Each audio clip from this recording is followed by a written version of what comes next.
Welcome to Impact Farming, where we introduce you to the people and ideas that will have a massive impact on your farming operation. Brought to you by Farm Marketer. Sit down, start the engine, and let's roll with today's show.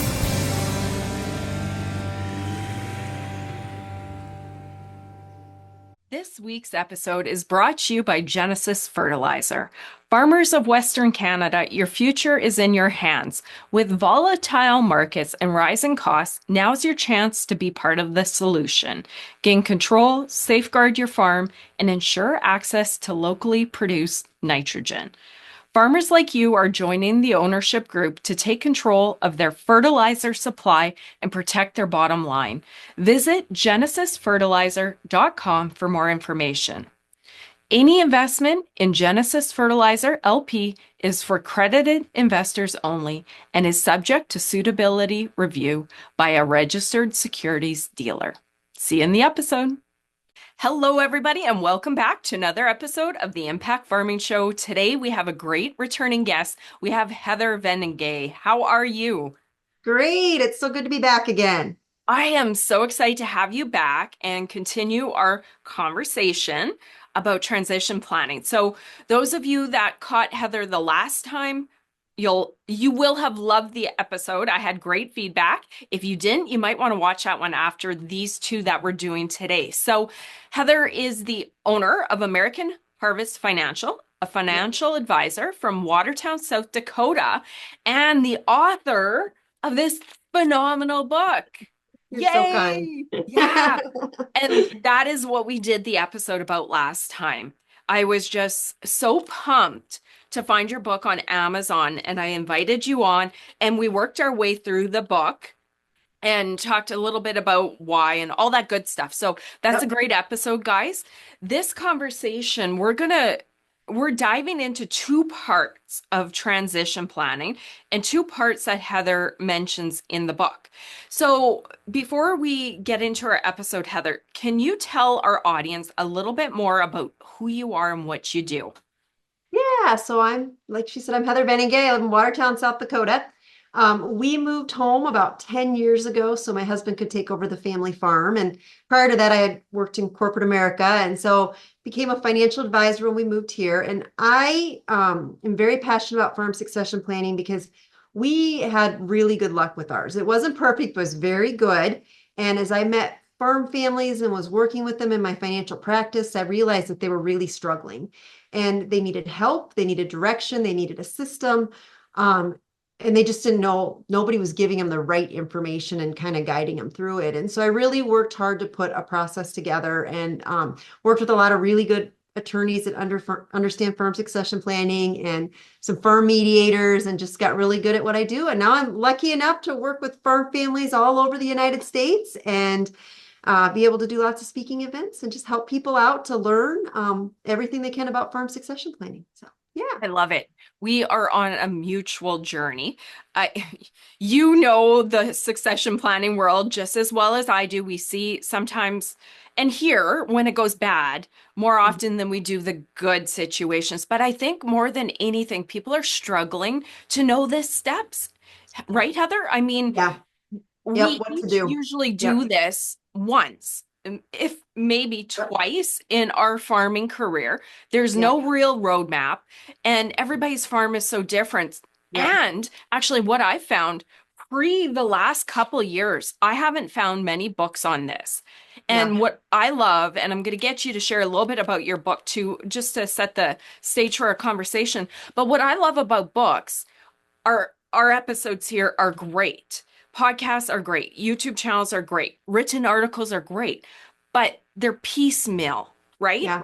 And it's hard to paint a big connected story. And that is what I love about books. And when I found your book, I'm like, oh my gosh. And it's so easy to read and it's fun. So on that note, do you want to speak about your book a little bit? I want you to give a plug and tell our audience all about it.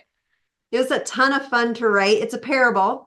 So half of it's like a wolf story, and there's a little bit of humor in there because not everything has to be so serious. So it's about wolves that are doing farm succession planning, which I know is crazy. So we see them kind of go through that process. And then in every chapter after that, there is facts, things you need to know, steps, like what we learned from the wolf story, things that you can put into practice.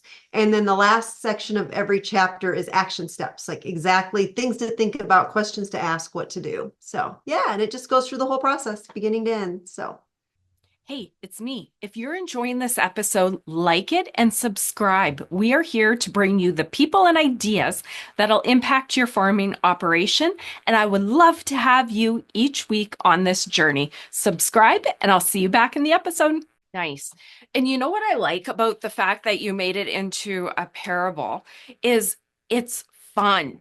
And to yeah, me, it takes a lot of the pressure and intensity off, and maybe even the finger pointing, yeah, where if you put it in the traditional roles, farm mom, farm dad, yeah, kids fighting, this is such a heated topic right. that I think if you, and it's okay, the books are written the other way, but I think if you were to try and read this and share this with a family member and it's the traditional roles, it might be a little like finger pointing, where it's Yeah, like, listen to this funny story about this wolf family.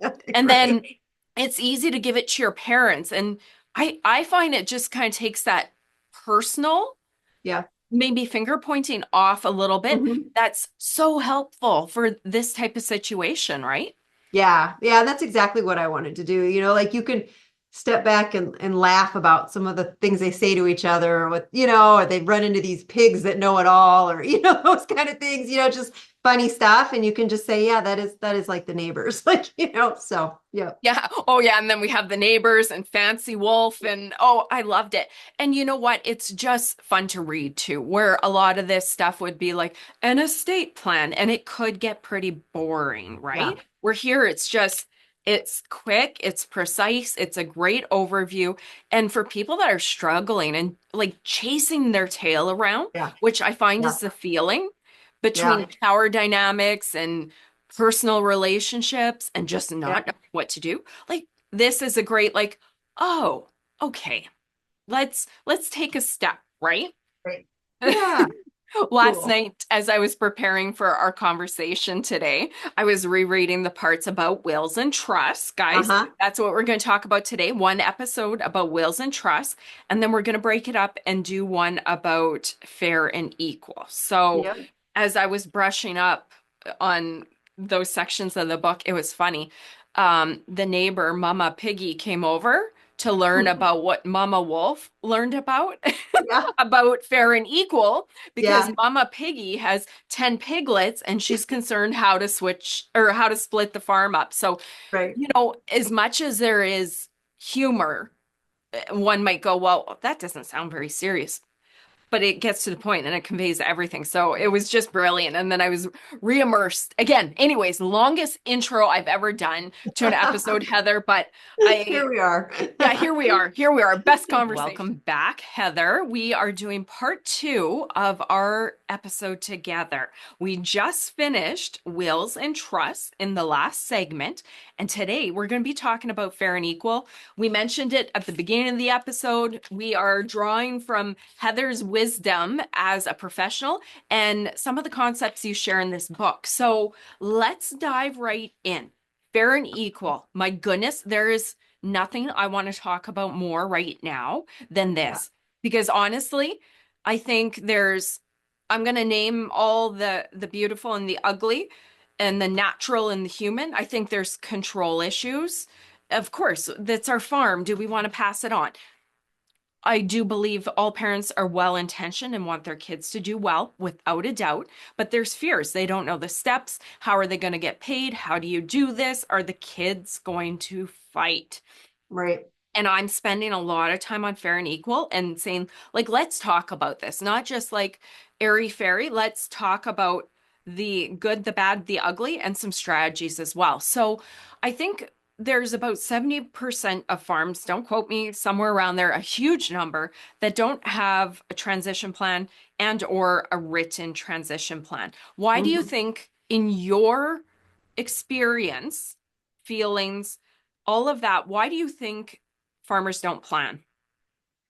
I think time gets away from us. Like, Mm. I think, it's like, man, it's harvest and planting and, it's always just going in the holidays and then, all that. So seems like time just gets away from us. I think it's a sticky point, and fair and equal is usually a big part of this. And we think human nature makes you think, oh, that's not good. I'm going to stay away from it. And I compare it like going to the doctor. You have a side pain every once in a while, and you need to go to the doctor, but you don't go to the doctor, and then it gets worse and worse and worse. And that's how succession planning is. Like you think going and dealing with it is going to be the worst case scenario, but really lack of dealing with it is the absolute worst case scenario. And if you just jump in and deal with it, it's going to be better.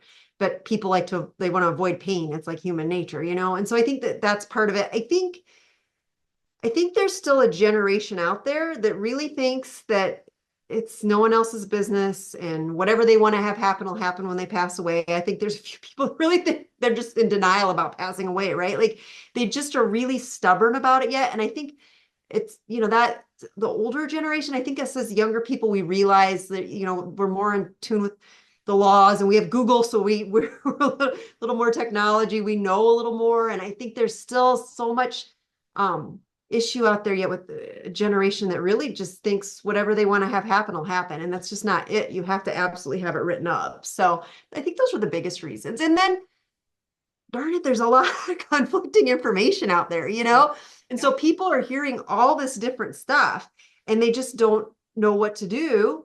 So they don't do anything. And they think they have to have all the answers. And they don't to get started. They just have to have the right team. But that's what happens. They don't know what to do, so they don't do anything. Yeah. Yeah. I want to drop a note here, and maybe relevant or not. Sometimes when I'm doing this work, I truly I'm passionate about this. I've seen it destroy families close to me, families Yep. all around. And part of me, when I'm having these conversations, I'm frustrated, and it's not right. I'm frustrated because of entitlement as well. I've always said, whatever my parents have, it Yeah. doesn't matter. That's a blessing. And sometimes I want to say that in every episode because I feel there's not everybody, right? There's that entitlement, and that goes against my nature. We've done our own thing and built our own farm alongside his parents, but Yep. but that's too simplistic, I have learned. And the fact is that there is a farming child involved, and he needs to know his future. And Yeah.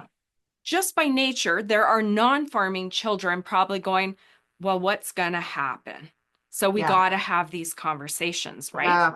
Yes. Yeah. And once you have a plan and share it, then it's done. You don't have to worry about the conflict anymore. And when you do good planning, everybody's comfortable with it. Like at least the decision makers are, right? And so that's what takes that stress off the table. So yeah, for I sure. like it because, and I've seen it happen when the subject's not handled for Yeah. whatever reason, that's the undercurrent and it destroys family harmony, right? Yeah. Where you can just Oh be like, yeah. okay, let's get some advice as Yeah. the founders, figure out a plan roughly, and then open the can of worms and Yeah. then deal with the worms instead of being Right. like, ooh, let's not talk about it, Yeah. right?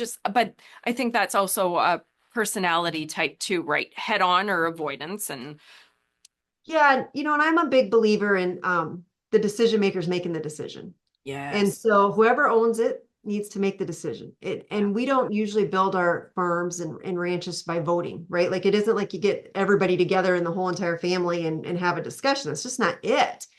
You do what you need to do. And that's what needs to happen with the succession planning too. And so I encourage the decision makers, which is usually mom and dad, but not always. Sometimes it's two brothers, whatever it is, to whoever actually owns it, sit down with a professional and have the discussion of, what do you guys want to see happen? Like, and then have that be your driving force. People don't get a vote on it. Like, that isn't what we're going to do here. They need to make the decision. And I believe they will make the decision that's right for their family and the farm, as long as they get the right guidance every time, So, but it's got to be made. Yeah. The right tools, right? If you have the right Yeah. tools and options, then you have Yeah. flexibility, So many which options. Yeah. we're going to get into right away. One more thing, fair and equal just seems to be a big thing now. I would say exactly like you said before, because of the times we're in. Number Yeah. one, it's not okay for one sibling to get the whole farm just culturally. Two, Right. I'd say litigation. And three, land prices are so high. The Crazy farming high. children or the non-farming children are no longer going, whatever, whatever. It's like, Yep. it's big dollars, right? Huge dollars. Yeah, I have a client I worked with, and he came in with his son. Son had farmed his whole life. The guy, the dad came in, he had farmed his whole life. And I said, how did you inherit your farm? Like, what was that like? And he said, well, I had three sisters. I had farmed my whole entire life. Mom and dad had done no planning whatsoever. Dad died. I kept farming, made sure mom was taken care of. Then mom passed away. There's nothing in place whatsoever. So that goes through probate in the United States. And so he said, I sat my sisters down at the kitchen table, the three of them, and I said, what can I do to make this right for you? Knowing that if he had to split that four ways, that farm was done, right? Like it was toast even back then. And so he said, I sat my three sisters down and said, what can I do to make this fair to you? And they said, give us each $1 and we'll call it fair. And so I asked him, are your kids going to be the same way? And he says, absolutely not. No, right? It doesn't work that way. It used to work that way years ago. Land wasn't worth what it is worth now. It was viewed differently. Money was viewed differently, I think, back then. And so now it's like you need to have a plan in place. It just doesn't work that way anymore. So Yeah. yeah. You touched on this already, and I'm going to lead the witness here. We used to, I kind of see how it would try and go to one sibling before. Now I Yep. almost feel that because of the things we said before, the pendulum is going way over here, and now we're trying to be so equal. Here is the challenge. And what I am concerned about farmers getting bad advice or no options Yeah. is they try and Yeah. do fair and equal, so equal that we are going to kill every single family farm. There's my concern. Can Yeah. you split a farm equally? Do you want to touch on that? Yeah. A couple things from that. I mean, it's a business. And I don't see anybody trying to split a restaurant. When mom and dad pass away, nobody says, let's split the restaurant. No, you'd have to sell the restaurant to split it. Farm's the same way. Like you cannot split that. Like, how are you going to split it? And we all know what our margins are. They're not fantastic. And we know what our land is worth. And if you sell it, then you're in trouble, right? You don't have it anymore. And so if you had to pay out fair market value to one of your siblings until they were equal, like how are you going to do that? That's not going to cash flow. And so we really need to sit down and look at it as a business and not a farm. And for some reason, we think when we pass a farm on, it's treated differently than when we pass all these other businesses on. But you take any other business and you've got somebody running that business in the family, they don't expect to split that business equally when you pass away. That's just not how it works.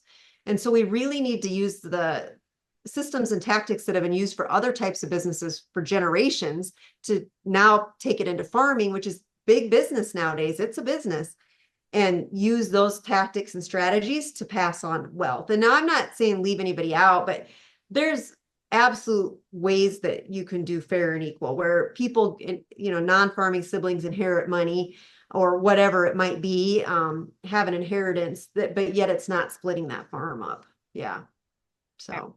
I like it. Okay, I have gone through in advance and I'm trying to gather my thoughts and bring information together in one Mhm. episode. So I'm a little extra chatty in this episode, Heather, but I want to name, and I'm not sure how this will flow. I want to name the different situations that can happen. And then maybe if you want to touch on all of them, grab them. I Okay. don't know the best way to flow, but here's the scenarios because I find again people are spinning. It's like, what do Yep. we do? Okay, Yep.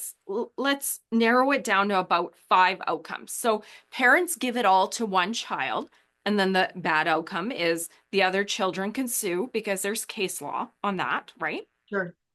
The parents give it unequally to farming child, and then the children sue. Parents leave the farm to farming child and non-farm assets to the other children, like a cabin, a house, pension funds, whatever. Yep. Yep. Parents create a corporation and issue shares to all children. And then parents leave the farm to the farming child and life insurance to non-farming children. I think Mhm. that's about, what do I have there? 5. That's about 5 outcomes, right? Yeah. And when I when I work with families, the way I go about it is we make sure we understand it's a business. We got to be on the same page with that. And I always have a discussion about fair and equal. Because I assume people realize that we can't split it evenly and have it still go. Once in a while, somebody has a little bit different opinion on that. And then but most of the time they get it. They're like, yeah, I can't split it and have it still go. And if the goal is to keep it going, then let's look at it. So we look at that. And then we look at, and we have a real conversation about, like, when we leave money or assets, it's a way of showing love. It just is. We want everybody to feel like they're part of the family. We want them to feel honored. We don't want somebody to be seen as like the golden child and they get everything, right? That's what we want. And moms it's always the moms that say it. I'm sure the dads are thinking it, but the moms say, like, I just want my kids to feel loved. Like, I don't want them to feel left out. And I get that. Like, and we need to have those conversations. And so we have that conversation. And then we have a talk about, so we have a maybe $10 million farm. Nobody needs to inherit millions and millions of cash. Like, that just doesn't make any sense. When you get that $10 million farm, there's nothing liquid about it. And so, plus I'll just, and maybe you leave that farm so it can't be sold. Like, that's what I would do. I would leave it in a way so it can't be sold. I would leave it in a way so that when it's inherited by the next generation, that it can't be like lost in divorce for any of them, right? Like, I would lock that puppy up. Like, is somebody getting the farm? Yeah. But are they really getting it? I mean, nobody really ever owns it, right? It's an honor to work it, and it's locked up so that it stays in the family. Like, that's what I would do. Like, that's what we do, right? And so you want to keep it safe from all the stuff that can happen to it. So they're getting a job, right? Like, they're getting the honor running the farm, but they're getting a career. And so we talk about, like, what's that? And it can make people feel uncomfortable. Like, what's a comfortable amount of money that you would like to leave to your non-farming heirs? Like, what do you feel good about? And sometimes people will say, I want to leave them $1 million. Okay, then we're going to leave them each $1 million. Sometimes it's like, like 250 is fine. So that number is every family's choice, but we got to come up with a number. Like, we got to figure something out, And so we figure out what they want that to look like, and then we step into it. So how can we get there and have it work with reality, with the real numbers? And so that's when I give solutions. And I always say, I'd probably come up with 10 ways that we can work out this fair and equal. We just need to get there. And so, and people don't know what they are. I'm going to share some of them now. People don't know what they are, like, and they sit at home and they think about it and they wish they knew. And you really don't know all your options. And so, like, yeah, you mentioned life insurance, you mentioned other assets. Maybe they have a cabin. We see a lot of that. We can definitely build some life insurance policies to make sure that, that's there. If that works, people love it when that works. But if we wait too long, it's not going to work. So that's definitely one. We can maybe maybe we have some extra revenue from the farm. Maybe if we look at our cash flow and it's like we cash flow pretty good, we can maybe send some out to the I almost say it's almost like a contract for deed, but not really, but it looks like that, like you're paying some assets out over a certain period of time to the non-farming children. So yeah, all sorts of options, but we just need to get really real about what we want them to inherit. And when we sit down and have a professional conversation about it, in an office, right? Like, and then we get there. But unfortunately, if we're just trying to think about it at home and, fit it in, we just can't get there. You just need a little guidance. But when we can have a real conversation, it comes very easily, actually. You'd be very surprised how easy that has worked out. So, yeah. Yeah, I guess you got to start with the end in mind, right? What's the goal? Yeah. Yeah. I mean, if you don't care about the farm continuing on and the one that's farming it doesn't care, you could just split it, right? There's just so many. Unfortunately, that happens though. People will come in and they're like, my son doesn't have any kids. And so when he passes away, like, I just want it split evenly amongst all my children. And I'm like, okay, like, if that's the goal, like, we can sell it then, but like, that's just, I don't know, that's hard. But if people want that to happen, that's their choice, but if we want to have that farm keep going as an active farm, which we need to fight for, because we need more active farms and not less, and so if we want that, if that's our goal, then let's build a plan. And the plan isn't that non-farming kids get nothing. Like, I've never had a plan written like that before. Like, that's never been what we ended on, but people just can't see through the clouds, right? They can't see all the solutions. So they don't know, how would they? So Yeah. You've already said two or three things that I don't know about. And I mean, I haven't done 7 years of these episodes, but I've dug in a fair bit. So I Right. can imagine farmers are sitting at home going, oh my God, if we do this 4 ways, we're just Right. destroying the farm. If we don't do it 4 ways, that's not fair. You And destroy the then family. Yeah. then you Yeah. destroy the family. And how do you not freeze up? Whether you're bold and good at dealing with confrontation or not, if you don't have the solutions, Right. you just freeze. That's natural, isn't it? Yeah, exactly. And that's what people are doing. They're like, they don't know the answer. And so it's a lot easier just to avoid it. Like they think the answer is going to be more painful than the problem, but it's not. The answer will solve it all. You just have to get it written up. So, Oh, I love that. And again, going back to your point, we need to fight for the family farms. And yeah, what I've been seeing is that trend of the equal, equal, equal without the knowledge and the tools. And then yeah. setting, like you said, I think it was last episode or this one, if we do this way, are we kicking the can You're just down kicking the can forward. Yep. 10, 20, 30, for whatever number of years? Yep. And I guess that's better than nothing. But was that the best option? So, Right. okay, I'm looking at my points and there's one or two I want to dive into more. Perfect. Yeah. Okay, leaving non-farm assets to the non-farm children are great, but often, I'm going to say this, very often as farmers, we just invest back into the farm. More cattle, more Yeah. land, right? I Oh mean, yeah. there's Why some with, not? Right. right? Why wouldn't you? That's what you do. A lot do have cabins or houses in town. So good. If you don't have that, that's not an option. So Yeah. then we go to insurance. You can have farm assets go to the farming kid and insurance policies for when the founders pass away, that payout goes to the non-farming children, correct? Yep. Correct. Yep. Okay. And then the one I want to dig into, and we mentioned it a bit in last episode and gave a teaser to get you guys back here, is the corporation and issues, Mhm. and issuing shares. And I hear that a lot. And we shared some concerns in the last episode. Do you want to touch on that again here? Because this is Yeah. the fair and equal episode. And then let's do pros and cons and really get into that one. Yeah. Yeah. So people will come in, the decision maker will come in and they'll be like, I got it, Heather. I know what I'm going to do. And I'll be like, what are you going to do? And they'll be like, I'm going to use a corporation. I'm already a corporation. And my accountant said I should start giving them shares. That's always a classic, right? And so I'm giving my family shares. And I'm like, okay, so they're going to be business partners. So you just made them business partners. Is that going to work? And a lot of times what I run into is the non-farming kids, they don't understand the farm. Like, how could they, right? And maybe they lived there until they were 18 or 19 or even 20, but they've maybe been gone a long time and things have really changed. The other thing I always hear about is these stories, like things that happen on the farm, maybe the son's been paying for a lot of stuff on the farm and buying it, and the non-farming child, they don't know. Or there's been times even like during the 80s that one of the kids had to send money back to the farm because they had a good job and it was and so they were putting money in. Like there's a lot of things that can go on in our farms that not everybody knows about. Well, all of a sudden you pass away and your kids are business partners.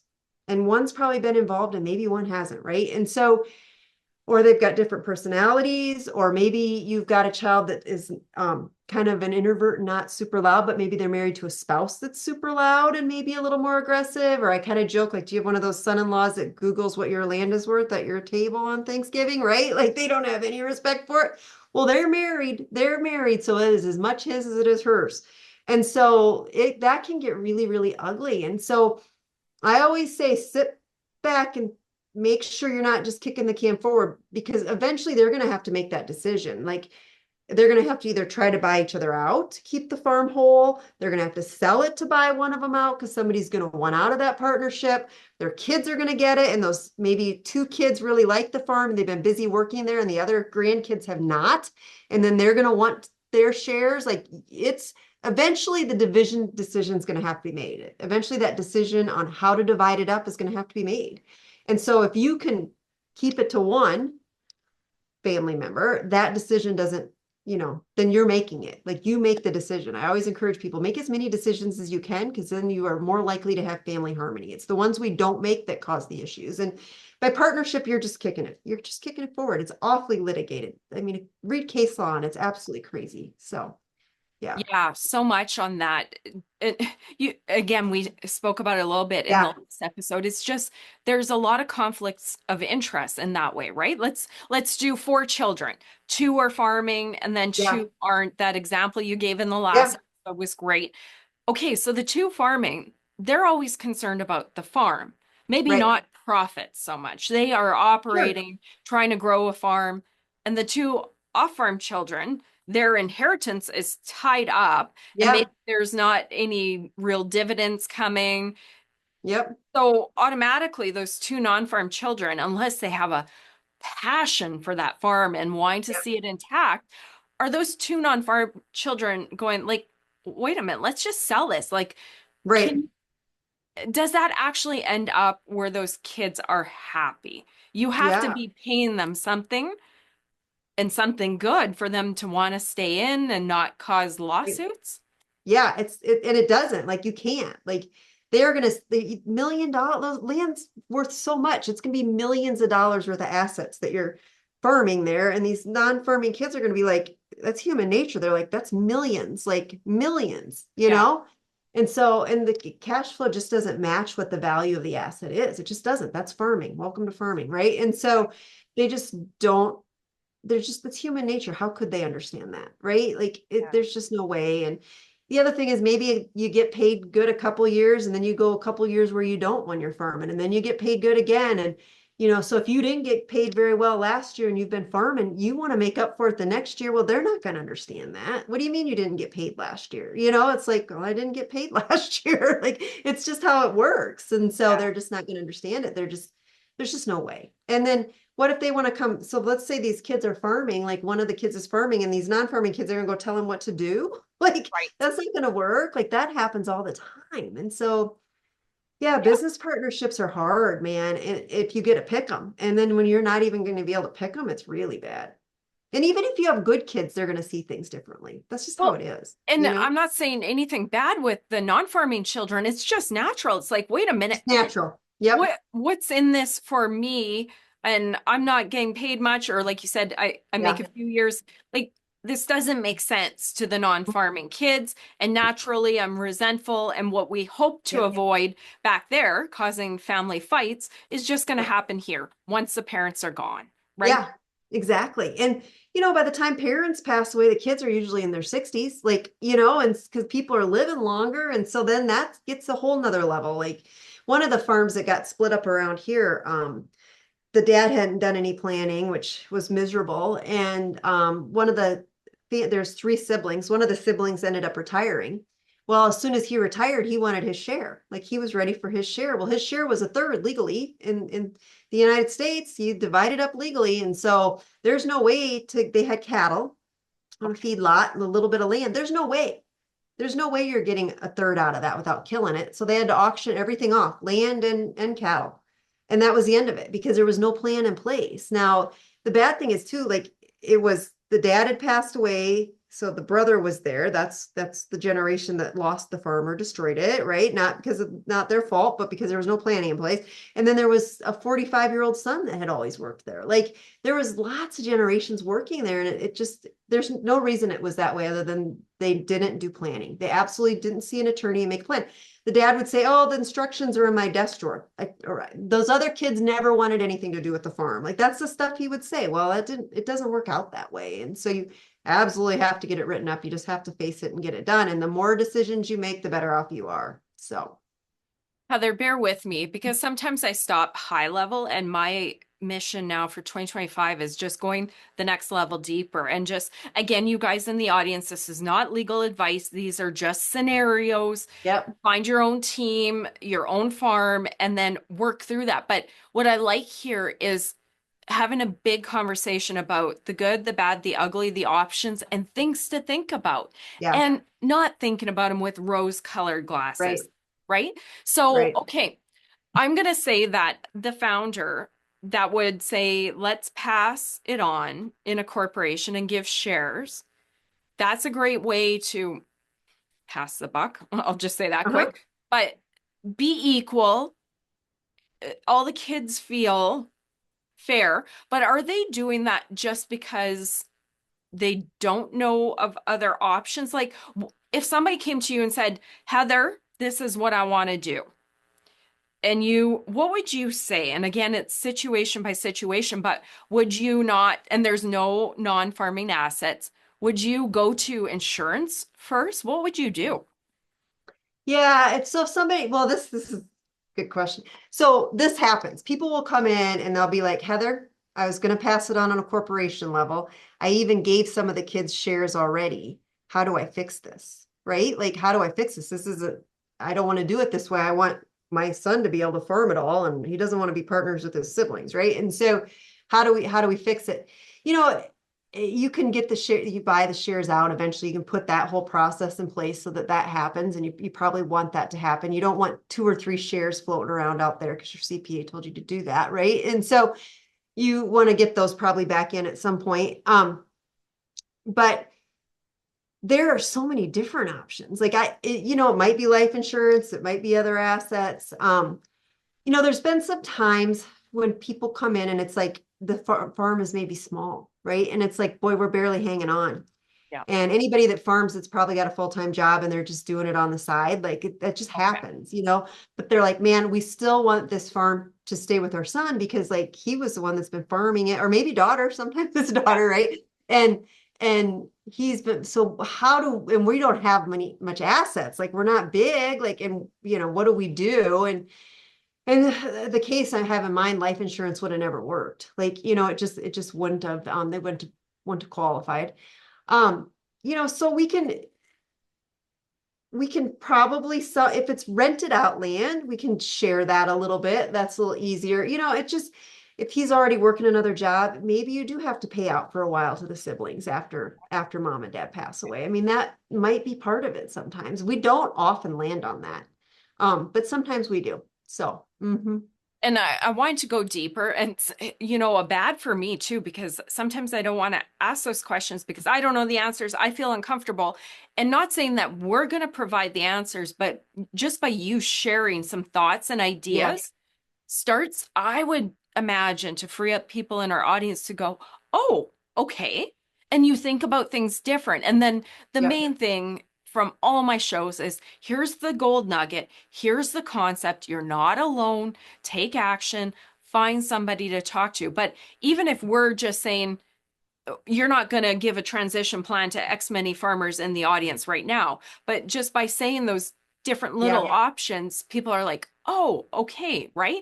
And just to me, where we're looking at corporations and shares, it's like, I hear a lot of that.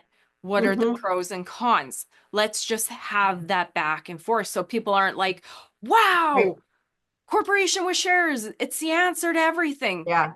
But we didn't think of this, right? Because corporation with shares too, eventually there's going to be siblings that are unhappy and you're going to have to buy them out. So if you don't have money in the bank to buy them out, you're getting a loan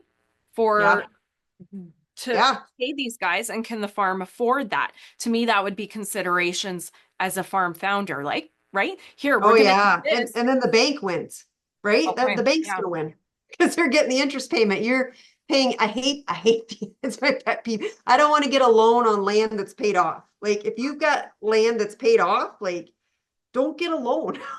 Figure out a way to pass it on without having to go get a loan from the bank. But that happens.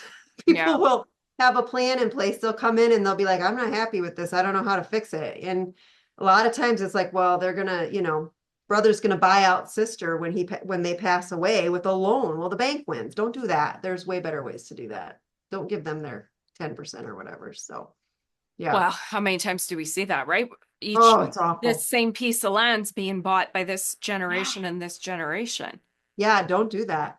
Don't make every generation buy the land again, because you're never going to make it. That's crazy.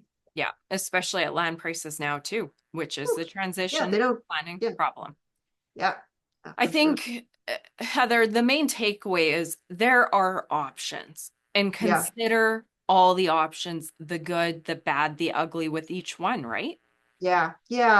And I want to share a conversation I had with a young farmer the other day because it's on my heart. And Nice. this fair and equal thing, like there's two sides to it.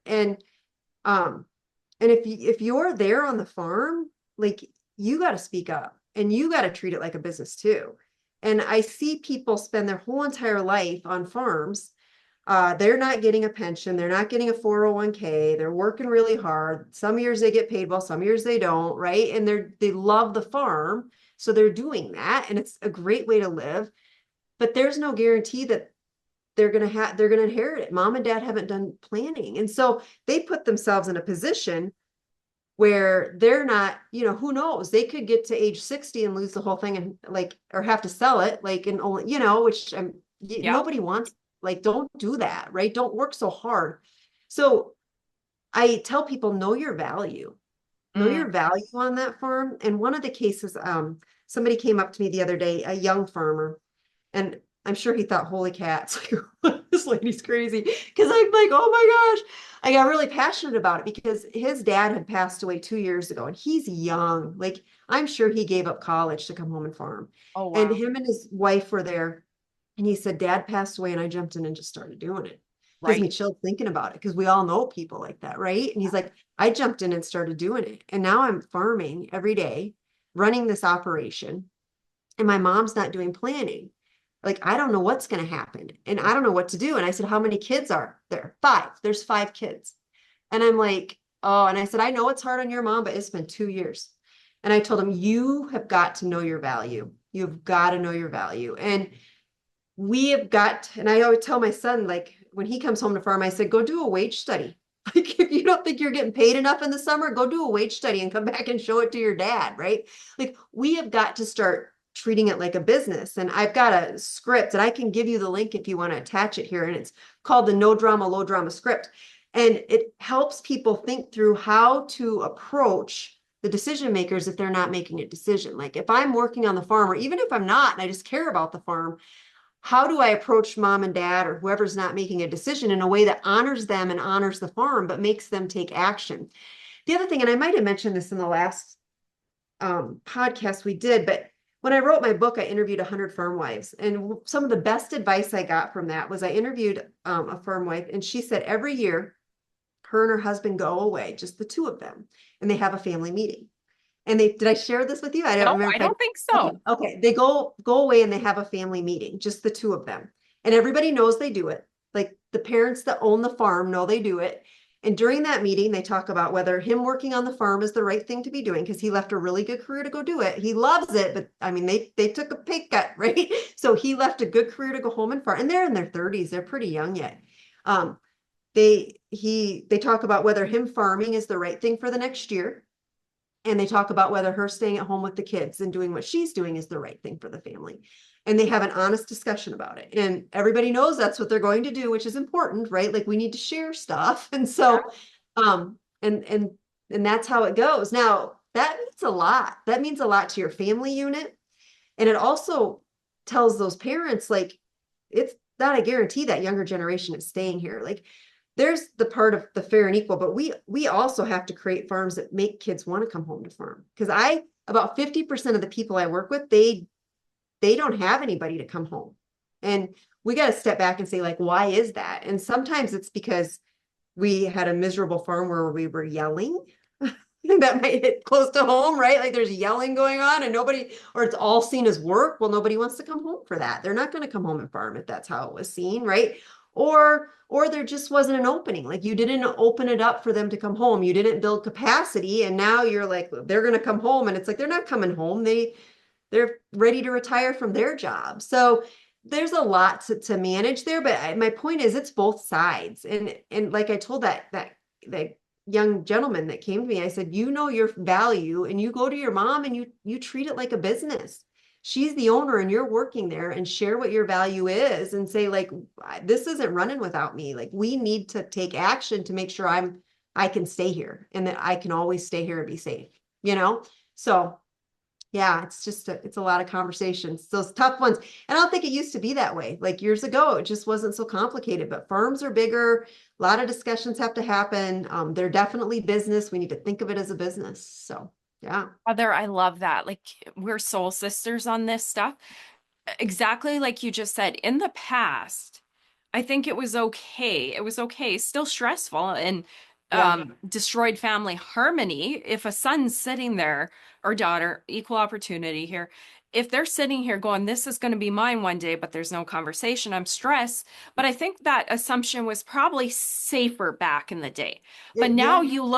you look at a bright 40-year-old guy, gal in this Yeah. situation with litigation, fair and equal, missing out on your career. I Yeah. don't think that's a safe thing to do anymore, where you go, dad and Yeah. mom have my best interest. And sure they do, but they also care about all the children Right. as they should, right? Yeah. Right. They love them all equally, we Yeah. hope. Yeah. And to me, I'm trying to get to the bottom. I care about the farm. I care about the farm child. I care about the farm child's relationship because here's other things we don't talk about. When the farm child's unhappy, doesn't know the certainty, that bleeds over to the farm family, right? Because wife, husband, this is quite vulnerable and quite frank, but here we are, we know it. And not my situation, but I just see it. The farm wife wants her husband to be treated well. She wants certainty. So Yeah. he's going to get that pressure. It's going to affect their marriage. I care about the non-farming children Hmm. and I care about the farm if I didn't say that already. So Right. how do we find a situation where we protect the farm, the harmony, and don't have people hanging on to a dream of this is going to be mine and they waste their whole Yeah. working career to Yeah. find out like yucky, yucky. Yeah. It's awful. It's horrible. Yeah. Yeah. Yeah. And I think you're of the same mission, exactly like you just said. So, again, guys, I've said it before. I'm probably your biggest cheerleader. Oh, you're so Ah, kind. you're welcome. I have a few individuals now that are writing some phenomenal books, and I'm here cheerleading you guys because literally, for whatever this costs, this will give you guys a lot of peace of mind. Very easy to read. I mentioned it in the last episode. Good run through of the high level, what you need to know, what you need to think about. And I've always found, Heather, I think we're similar. When you're in doubt and uncertainty and fear, and you feel like chasing your tail around, like that's what you feel like, my Mm, answer is always seek knowledge yeah. because then you have a point, something to focus on, right? Yeah. For And sure. steps. Yep. Yeah. Yeah. Sure. Okay, final words of wisdom. I've kept you so long here on Oh, our it's good. two-part episode. I Good. cherish this. Thank you. Final words of wisdom. Um, always take action, right? Like and seek information, take action. But on top of that too is get that right team. Like, and I know I talked about it in the last one, but I just see so many times it doesn't work because we're not in front of the right professionals, or we think we only need one person and we don't realize we need, a really good CPA, a good attorney, and a good advisor. Like you need all of those and get the right ones that have your best interest at heart, but also understand firm succession planning. Like they can't just be, it's just too complicated nowadays. It can't be just a generalist. And so if you are struggling, like you're like, man, I want to take action, like I want to be doing the right thing, but maybe I just keep seeking knowledge and I'm not getting enough, or like you're like, you feel like you don't have, like maybe you went through the process and you're like, this isn't really what I wanted, or I don't even understand this. Go back to who was on your team and figure out, maybe somebody needs to be switched out. Maybe you need to get a second opinion. And it's not uncommon for people to have a core team in their life of a CPA, an attorney, maybe they use for their business stuff, and then a financial advisor who does their investments and they really like them, and you have your core team. Once in a while, you got to step out and replace one of those team members just for farm succession planning. You'd be like, that happens frequently. Maybe you've got a really good local attorney that can definitely handle all your stuff that you would need done. But when it comes to farm succession planning, you need to step it up and get somebody that specializes. And so don't hesitate to do that. As professionals, we all understand that. So for sure. Yeah. I love it. Heather, you are a gem. Thank you for joining me again. Thank you for putting this work together. I know it wasn't easy, but so valuable. So thank you, Heather. I For appreciate it. having me again. I just am so passionate about sharing, solutions and just helping one farm at a time. That's what we got to do. So. I love it. It is my pleasure to have you on the show again. You guys in the audience, if you like this as much as I did, like it, share it, get it out there. Honestly, every farmer needs to hear this episode, watch this episode, and buy this book. So see you guys next week. Bye-bye. Bye.